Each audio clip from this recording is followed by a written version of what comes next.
네, 우리 지난 시간에 아브라함 얘기를 함께 나누면서 아브라함이 기근을 피해서 애굽으로 내려갔다가 거기서 살기 위해서 아내 사례를 누이라고 속이는 사건을 우리가 함께 살펴봤죠. 그러면서 믿음의 조상 아브라함은 이 우상을 섬기는 집안의 사람이었다는 점, 그리고 나이도 많았다는 점, 그리고 자식이 없었다는 점, 또 여러 가지 배경을 살펴봐도 뭔가 뾰족한 아니면 매력적인 부분이 보이는 사람은 아니었다는 것. 게다가 아내를 누이로 속이는 그런 한숨 나오는 행동을 했다는 점도 우리가 다 한번 살펴봤죠. 하지만 하나님은 그런 아브라함을 부르셔서 믿음의 조상으로 택하셨습니다. 그가 아무것도 아닌 사람이었고 아무 대책도 없는 사람이었기 때문에 하나님은 아브라함을 부르셨습니다. 왜냐하면 왜 그런 사람을 부르셨냐면 하나님의 구원이 바로 그런 것이기 때문이에요. 아무 답도 없고 아무 가진 것도 없고 능력도 되지 않고 오히려 한숨 나오는 그런 사람들을 부르셔서 하나님이 하나님의 구원을 이루어 가십니다. 그래서 구원을 통해서 결국 사람이 드러나는 게 아니라 하나님의 하나님 되심이 드러나는 거죠. 결국 하나님은 그런 연약한 아브라함 또 그 아내의 사례를 지켜주셔서 애굽 땅에서 오히려 나올 때 더 많은 선물을 가지고서 돌아올 수 있게 되었습니다. 오늘 우리가 읽은 본문은요, 그 맥락 가운데 쭉 이어지는 상황인데요. 우리 본문을 한번 좀 살펴볼게요. 1절 보시면요. 아브라함이 롯과 함께 이집트를 떠나서 애굽을 떠나서 네게브라는 지역으로 올라갑니다. 또 모든 소유를 다 가지고 가죠. 2절입니다. 가축과 은과 금이 풍부하게 되었어요. 그러니까 애굽에 다녀온 사건 이후로 더욱 부자가 된 건데요. 3절에서 4절 보시면요. 그리고 가나안 땅 중심부로 다시 돌아오게 되죠. 그런데 5절에서 본격적인 이 사건의 배경이 나옵니다. 아브라함뿐만 아니라 아브라함과 함께하는 롯에게도 양과 소와 장막이 많았어요. 6절. 근데 그 땅은 그들이 함께 살기에는 넉넉하지 못했습니다. 그러니까 좁았어요. 그러니까 재산이 너무 많으니까 이게 함께 공존할 수 있는 상황이 못 되는 거예요. 7절. 아브라함의 목자와 롯의 목자가 서로 다툽니다. 그러니까 아마 이 다투는 내용은 서로 돌보는 가축이 먹을 어떤 꼴이라던가 아니면 물 같은 게 좀 많이 부족한 상황이었을 거예요. 그러니까 이제 서로 먹이겠다고 좀 다투는 상황이었겠죠. 8절. 이때 아브라함이 말합니다. 우리는 한 친족이 아니냐. 우리는 한 핏줄이다. 나와 너 그리고 내 목자와 너의 목자들이 서로 다투게 하지 말자. 그래서 9절. 너 앞에 온 땅이 있지 않냐. 나를 떠나가라. 너가 좌쪽으로 가면 나는 우쪽으로 가겠다. 너가 우라고 하면 나는 좌로 가겠다. 그러자 10절입니다. 롯이 눈을 들어서 바라보는데 요단 지역이 이 소알이라는 지역에까지 이르기까지 물이 넉넉한 것을 본 거예요. 그러니까 마치 주님의 동산 같고, 그러니까 에덴 동산처럼 보이고 애굽의 땅과 같이 비옥해 보였다는 거예요. 근데 실제로 그 땅은 나중에 어떤 땅이죠? 소돔과 고모라였는데 주님이 멸망시키기 직전의 상황이었던 거죠. 근데 롯이 볼 때는 어땠어요? 아주 좋은 땅처럼 보였습니다. 그러니까 당시 이 창세기 말씀을 받은 사람들은 소돔과 고모라가 하나님의 심판을 받았다는 사실을 알고 있는 상황이었던 걸로 보여요. 그러니까 이 소돔과 고모라의 이 멸망을 얘기하고 있었던 거죠. 네. 근데 어쨌든 롯이 볼 때 그 땅은 어땠습니까? 여호와의 동산 같고 주님의 동산 같고 애굽의 땅처럼 정말 좋아 보였다는 거예요. 특히 아브라함과 롯은 기근을 피해서 애굽에 갔다가 돌아온 경험이 있는 사람이잖아요. 그러니까 애굽이 얼마나 좋은 땅인지도 잘 알고 이 얘기를 하는 거예요. 그러니까 그냥 하는 말은 아닙니다. 그러니까 정말 알고서는 보니까 그 땅 비슷하게 좋아 보이네? 이런 생각을 한 거죠. 11절입니다. 당연히 롯은 그 좋아 보이는 땅을 선택해요. 그리고 동쪽으로 떠납니다. 그러면서 아브라함과 갈라지게 되는데요. 12절. 아브라함은 가나안 땅에 거주했고 롯은 그 지역의 도시들에게 머물다가 소돔으로 천막을 옮깁니다. 13절. 복선이 나오죠. 그런데 결론을 보면 롯이 선택한 그 땅, 곧 소돔 지역의 사람들은 여호와 앞에서 악하며 큰 죄인이었다 라고 나오죠. 네, 이게 이제 우리가 함께 읽은 본문의 주요 사건이에요. 그럼 우리가 여기서 한번 생각해 볼게요. 어떤 점이냐면요. 일단 아브라함이 한 주요한 일은 뭐냐면 다툼이 그치게 했다는 거예요. 다툼을 그치게 했다. 그래서 8절 보시면요. 서로 다투게 하지 말자. 이렇게 얘기했잖아요. 그래서 다투지 않기 위해서 해야 되는 결정은 뭐냐면 서로 갈라지는 거예요. 서로 갈라지는 것. 그러면요. 우리가 아브라함 입장에서 한번 생각해 볼게요. 아브라함이 롯하고 갈라지면 아브라함은 좋을까요? 안 좋았을 거예요. 왜냐면요. 일단 아브라함은 나이가 많은 상황이에요. 그리고 자녀가 없습니다. 그러니까 아브라함에게는 그 부분이 자꾸 자기의 발목을 잡는 약점 같은 거였어요. 근데 그러니까 그게 약점이 되니까 그래서 롯을 데리고 다닌 부분도 분명히 있었을 겁니다. 아브라함이 이 고향 친척 그 본토 아버지의 집을 떠나서 나올 때에도 롯은 함께 했고요. 그러니까 하나님이 부르실 때에도 롯은 함께 하고 있었어요. 그리고 아내 사례를 누이라고 속일 때에도 롯이 함께 있었어요. 애굽에 같이 내려갔거든요. 그러니까 타지에서 혈족이면서 사실상 후계자로 지목할 수 있는 사람은 롯이었어요. 그러니까 아브라함 입장에서 롯하고 또 거기서 결별하게 된다는 것은 살면서 또 불편한 위기를 감수해야 된다는 거예요. 그러니까 아브라함의 심정이 어땠겠습니까? 싫죠. 갈라지는 건 피하고 싶죠.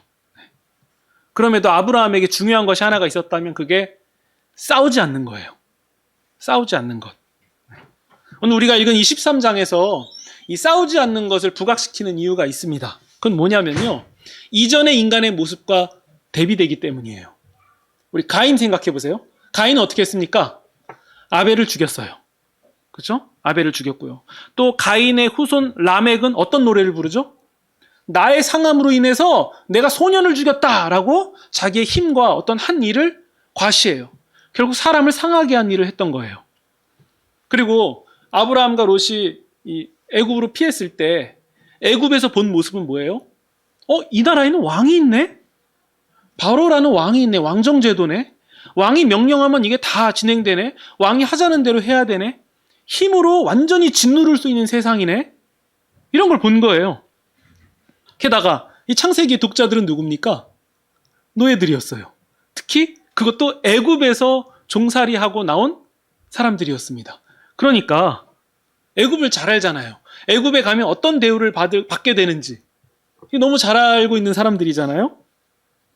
그런데 하나님이 부르신 아브라함의 모습을 통해서 무엇을 발견할 수 있게 되냐면 이 롯하고는 헤어져서는 안 되는 사람이 롯하고 헤어지는 것을 원치 않아 하는 사람이 롯과 헤어지는 것을 감수하기까지 싸우지 않는 길, 평화를 도모하는 길을 가고 있는 거구나.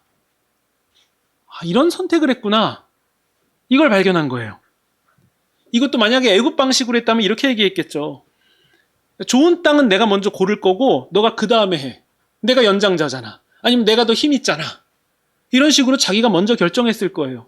근데 방식마저도 그렇게 하지 않았어요. 롯, 너가 먼저 선택해라. 너가 선택하면 나는 반대로 가겠다. 그러면 우린 여기서 한 가지 사실을 깨달을 수 있는 거죠. 어쩌면 이 믿음이라는 것은 사람 사이의 평화를 도모하는 개념을 가지고 있는 게 아닐까? 이 점을 생각할 수 있는 거죠. 믿음이라는 것은 사람 사이의 평화를 도모하는 것을 가지고 있다. 마치 불이라고 했을 때 불 안에는 뜨거움을 가지고 있듯이 믿음이라고 하면 그 믿음 안에는 사람 사이에서 화평을 도모하는 개념을 가지고 있는 게 아니냐는 거예요. 그러니까 아브라함이 보여준 모습을 통해서 이 양보하는 태도를 배웁시다. 혹은 좋은 매너를 갖춥시다. 그런 정도로 그쳐서는 안 되고요. 믿음의 조상 아브라함이 보여준 믿음은 사람 사이의 관계, 사람 사이의 평화를 도모하는 사람이다. 그게 바로 아브라함이 보여준 믿음이다. 화평을 이루는 일, 사람을 대하는 일이 포함되어 있다. 이 사실을 배울 수 있는 거예요. 보통 우리가 믿습니다라고 하면 뭔가 막연한 무언가에 대한 감정적인 확신 같은 걸 말하잖아요. 믿습니다. 뭐 아무 생각 없고 그냥 막 이성을 내려놓고 그냥 믿습니다. 막 소리 지르고 하는 그런 개념들이 먼저 오잖아요. 하지만 그런 사이비 종교에서 말하는 무지성적인 그런 감정적인 반응만을 믿음이라고 말하지 않습니다. 그냥 그건 감정이에요. 감정. 그걸 믿음이라고 말해서는 안 됩니다. 믿음은 특히 창세기가 우리에게 알려주는 믿음은 다시 창세기 1장으로 돌아가는 거예요. 그게 뭐냐면 사람이 하나님 형상이라는 사실을 다시 기억하고 그 자리로 가는 거예요. 그래서 신자가 믿음을 사용하기 시작하면 사람이 하나님 형상임이 드러나게 되는 거예요. 결국 그것의 구체적인 부분이 사람 사이의 화평을 도모하는 거죠. 그러면 왜 사람입니까? 지금 우리가 인본주의를 말하는 겁니까? 아니에요. 절대 인본주의를 말하는 게 아닙니다. 하나님이 지으신, 하나님이 창조하신 인간은 사람을 대하는 일을 통해서 하나님을 섬기도록 부름받았다는 거예요. 하나님이 정하신 방법이에요. 하나님이 가장 기뻐하시는 방법은 사람이 사람을 대하는 일로 하나님을 섬기는 거예요. 그게 예배죠. 그게 예배입니다. 하나님이 가장 기뻐하시는 거예요. 우리가 어떻게 하나님을 예배한다고요? 사람을 대하는 일로요. 그러면 사람을 대하는 일의 결론, 사람을 대하는 일의 목적은 어디를 향하고 있습니까? 하나님이에요. 하나님을 위해서 사람에게 잘하는 거죠. 지금 아브라함은요, 가장 예민할 수 있는 상황에서, 가장 불편한 상황에서 다투지 않는 길을 선택합니다. 그것도 자기가 원치 않은 이 결과를 겪게 돼야 된다 할지라도 싸우지 않는 길을 선택한 거예요. 그러면 이 믿음의 조상 아브라함의 영적인 후손인 우리들은 어떤 사람이 되어야 됩니까? 사람 사이에 화평을 도모하는 사람이 돼야 돼요. 싸우지 않는 사람이 되는 거예요. 그게 믿음의 사람입니다. 네. 그러면 요한의 표현 방식을 빌려서 정리하면 이렇게 말할 수 있죠. 하나님께로부터 난 자는 싸우지 않는 사람이에요. 평화를 도모합니다. 이게 우리의 믿음이에요. 물론 이 말은요, 늘 약하게 아이고 제가 다 잘못했습니다 이 얘기 하라는 말씀이 아니고요. 단호할 땐 단호해야죠. 분명할 땐 분명해야죠. 핵심은 평화를 위하여서 그 일을 한다는 거예요. 단호함도 평화를 위하여, 사람을 위하여서 사용하는 사람이 된다. 그리고 우리 10절을 보시면요. 이번엔 롯의 행동을 한번 잘 보세요. 이제 제가 맥락과 상황을 항상 강조했기 때문에 보이실 거예요. 롯의 행동입니다. 눈을 들어서 바라보았다. 무엇을요? 여호와의 동산 같고 애굽 땅 같았더라. 이 표현 패턴 어디서 본 것 같지 않습니까? 어디서 보셨습니까? 네, 선악과에서 보지 않으셨습니까? 하와가 어떻게 했죠? 3장 6절에 이렇게 나옵니다. 하와가, 여자가 그 나무를 본즉 먹음직하고 보암직하고 지혜롭게 할 만큼 탐스럽기도 한 나무다. 그렇게 보였다. 네. 이 표현이 지금 우리가 읽은 10절에서 똑같이 반복되어서 나왔던 거예요. 그러니까 창세기 이 저자는 기록할 때 그 부분을 염두하고 지금 이 부분을 쓰고 있는 거죠. 그러니까 롯이 하고 있는 행동은 어떤 행동입니까? 하와가 선악과를 바라보던 그 모습, 그 태도, 그 중심이 지금 땅을 바라볼 때 고스란히 드러나고 있다는 거예요. 그러니까 땅을 바라본 그 자체가 잘못된 게 아니라 하와가 타락했던 그 모습이 롯에게도 그대로 발견되고 있다는 거죠. 그러니까 그 먹음직스럽고 보암직스럽고 할 때 그 보암직한 문제, 그걸로 인하여서 죄가 들어온 것처럼 여호와의 동산 같고 애굽 땅 같았다. 근데 그 땅은 어떤 땅입니까? 소돔과 고모라 땅이었잖아요. 아예 본문에서 부정적인 것을 미리 얘기해 주잖아요. 그러니까 이 보암직의 문제가, 에덴 동산에서 있었던 그 문제가 계속 지금도 끝나지 않고 이어져 오고 있다는 것을 보여주고 있는 거예요. 네. 그러면 우리는 이렇게 정리할 수 있죠. 믿음이라는 것은 무엇을 바라보느냐와 직결되어 있어요. 나의 시선으로 무엇을 바라보느냐와 직결되어 있어요. 노아 사건도 마찬가지지 않습니까? 노아의 세 아들 중에 한 아들이 무엇을 바라봅니까? 에덴 동산에서 타락한 인간의 부끄러운 모습을 응시하잖아요. 지금 창세기 기자는 그걸 강조하고 있는 거예요. 우리는 우리의 눈으로 지금 무엇을 바라보고 있는가? 네. 이번에는요, 상황이 바뀝니다. 14절 보시면요, 롯이 떠나요. 아브라함에게 항상 따라오던 이 후손의 문제가 롯이 떠나는 걸로 인해서 더 커져버렸어요. 이제 허무함이 찾아왔겠죠. 근데 그때 여호와께서 말씀하십니다. 눈을 들어 바라봐라. 네. 눈을 들어 바라봐라. 14절입니다. 아브라함에게 이르시되 너는 눈을 들어 너 있는 곳에서 동서남북을 바라봐라. 네. 그럼 아브라함은 무엇을 봅니까? 여호와 하나님께서 말씀하시는 대로 봅니다. 사실 보고 있는 건 똑같아요. 똑같이 땅을 보고 있어요. 하지만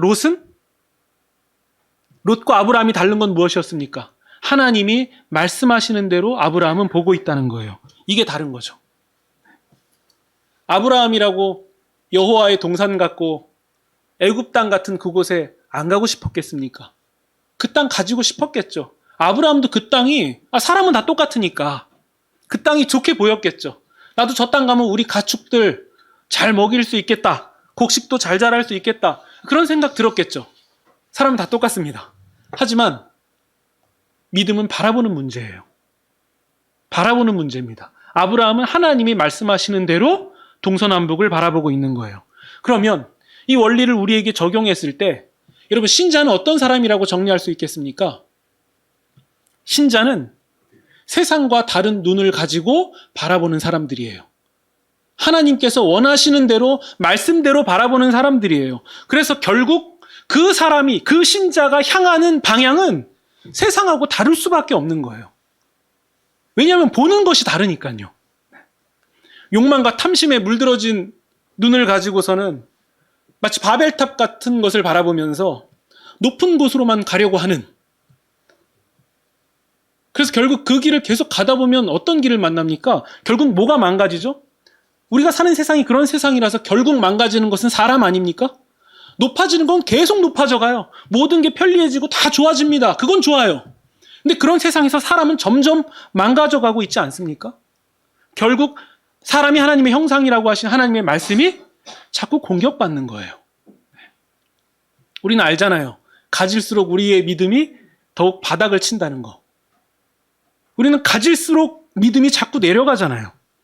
도리어 우리 과거에 더 힘들고 부족했을 때, 지금보다 형편이 더 안 좋았을 때 우리의 믿음은 더 순수했고 굳건하지 않았습니까? 과거에 비해서 우리는 더 가진 게 많아진 지금, 우리는 과거보다 더 좋은 믿음을 가지고 있습니까? 주님을 향하여 더 신실합니까? 나는 주님이 아니면 안 된다라는 진실된 고백을 우리는 더욱 드립니까? 네. 우리는 아니라는 거 잘 알고 있습니다. 오히려 가진 게 많아질수록 자꾸 하는 말에 물을 타듯이 뭘 자꾸 섞더라고요. 대체로 이런 식이죠. 믿음도 믿음이지만 적당히 탐심도 필요하고 욕망도 섞어가면서 사는 게 인생이라고. 사람은 어쩔 수 없다고. 여러분 정말 그렇습니까? 그 말에 예수님도 맞다.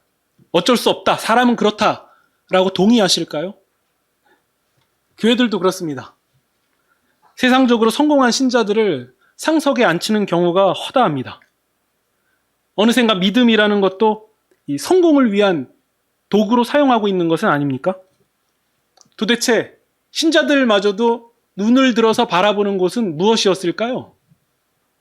그러니까 신앙생활 잘하는 것도 결국 나의 성공과 직결되어 있고, 내가 하나님께 드리는 것도 나를 어느 정도 적당히 성공시켜놔야 된다라는 전제를 깔고 그렇게 하는 것 아니었습니까? 그러면 우리도, 다른 얘기하지 말고 우리도 혹시 보암직의 문제에 걸려 있는 거 아닙니까? 우리는 무엇을 바라보고 있습니까? 한 부자 청년이 예수님께 나아옵니다. 무슨 선한 일을 해야 영생을 얻을 수 있습니까? 여러분, 부자 청년이 고민하는 건 뭐죠? 영생이에요. 믿음의 사람이죠. 신앙으로 고민하는 사람이에요. 믿음을 가진 사람인 걸로 보여요. 왜냐하면 고민이 영생이니까요. 심지어 계명마저도 부족함 없이 지킨 사람이었어요. 예수님이 물어보니까 그거 다 지켰다고 대답했어요. 근데 우리는 이 점을 명심하셔야 돼요. 예수님은 그 부자 청년에게 와, 신앙 좋고 성공했네? 잘했다, 100점. 이렇게 말씀하시지 않았다는 거예요. 도리어 예수님이 이렇게 말씀하셨어요. 너가 온전하고 싶다면 너 소유를 다 팔아서 가난한 자들에게 주라. 그리고 와서 나를 따르라. 여러분, 우리가 부자 청년이라고 해봅시다. 가진 게 많다고 해봅시다. 여러분, 예수님의 그 말씀에 부자 청년과 다를 자신 있으십니까? 저는 없어요. 그래서 저는 가지지 못한 게 그래서 복이라고 생각해요. 저는 자신이 없거든요.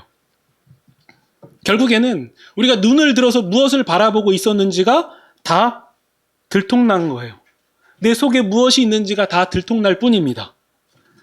그러니까 하와의 시선으로, 롯의 시선으로 가나안 땅을 바라보면요, 그 땅은 좋은 땅이 아니에요. 아니, 실제로도 그래요.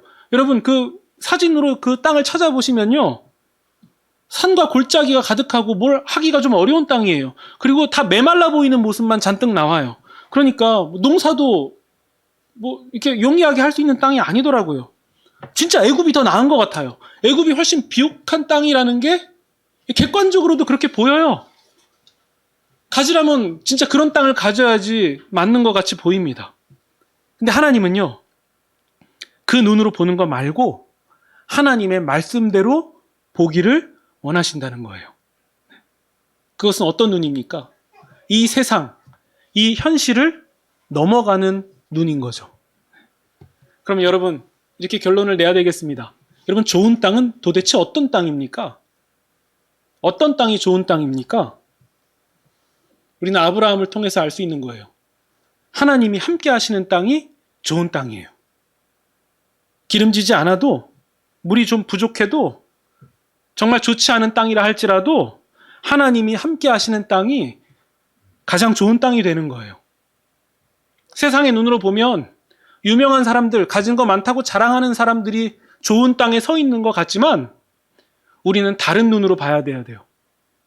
그게 좋은 땅이 아니라 하나님과 함께하고 있는 우리의 인생. 객관적으로 볼 때 우리가 서 있는 땅이 비옥하지 않다 할지라도 우리는 좋은 땅에 서 있는 거예요. 그게 좋은 땅이죠. 그렇기 때문에 신자는 그게 어느 곳이든 어떤 길이든 주와 함께라면 끝내 어디든 갈 수 있는 사람들이 되는 거예요. 왜냐하면 그곳이 좋은 땅이라는 사실을 알고 있기 때문이죠.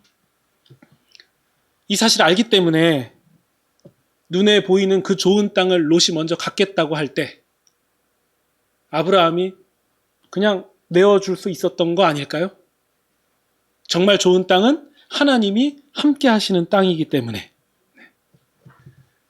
여러분, 여기 15절 보시면요, 보이는 땅을 내가 너와 너 자손에게 주겠다. 영원히 이르겠다. 16절. 내가 너 자손이 땅의 티끌같이 되게 하리니 사람이 땅에 이 티끌들을 다 셀 수 있다면 너 자손도 셀 수 있을 거다. 그러니까 어마어마한 자손을 줄 것이다 약속하세요. 17절. 너는 일어나서 그 땅을 종과 횡으로 두루 다녀봐라. 내가 그것을 너에게 주겠다. 근데 여러분, 이 구절 볼 때 와, 하나님 정말 멋진 언약 주신다. 근데 아니에요. 보세요. 지금 내 눈으로는 좋은 땅이 저기 보이는데 하나님은 말씀만 하세요. 그거 다 허상처럼 느껴지지 않을까요? 하나님, 그거 실제 없잖아요. 안 보이잖아요. 잡을 수 없잖아요. 그 좋은 말씀인 거 아는데 내 눈에 좋은 건 벌써 저기 있잖아요. 내가 선택할 수 있는 게 저기 있잖아요. 이렇게 말할 법도 되지 않을까요? 저는 그럴 것 같아요. 하나님이 계속 자손을 주신다고 하지만 실제 아브라함의 인생 가운데 얻은 자식은 몇 명 안 되잖아요. 이삭과 손주들이 다잖아요. 몇 명 안 돼요. 결국 하나님의 약속은 출애굽기에서 이루어지잖아요. 너무 사람들이 많아지니까 바로 왕이 두려움을 겪을 정도로요. 근데 그때 아브라함은 없잖아요. 그러면 아브라함의 복은 무엇이겠습니까? 세속의 복입니까? 아니에요. 하나님은 아브라함의 인생으로 국한시키지 않습니다. 하나님은 계속 가시는 분이에요. 함께 가시고 끝없이 가셔서 하나님의 뜻을 이루어 가십니다. 우리의 믿음이 그런 거예요. 손에 잡히지 않을 수 있고요. 눈에 안 보일 수 있어요. 그게 하나님 앞에서 원망으로 나올 수도 있을 것 같아요. 그러나 끝내 하나님이 하시는 일이 가장 귀하고 좋은 일이다라고 고백하는, 아브라함의 표현으로 아브라함을 보면 대책 없는 사람인 것처럼 우리도 그렇게 대책 없는 사람이 아닐까요? 그러니까 아브라함의 믿음의 후손들이 바로 우리가 아닐까. 하나님이 하시는 일이 다 옳다. 하나님이 계시는 곳이 가장 좋은 땅이다라고 고백하는 사람들. 그 사람들이 신자입니다. 우리 주어진 한 주 동안에는 나는 무엇을 바라보고 있는지를 좀 곰곰이 따져보시면 좋겠습니다. 나는 삶 가운데서 무엇을 응시하고 있는가?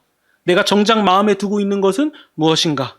이것을 살펴보시면서 세상의 보화, 그러나 실상 그것은 소돔과 고모라였다라는 경고도 함께 받으시면서 진정 믿음의 눈으로 사람을 바라보시면서 우리 하나님을 바라보시는 그런 저와 여러분이 되시기를 주님의 이름으로 축원드립니다. 아멘.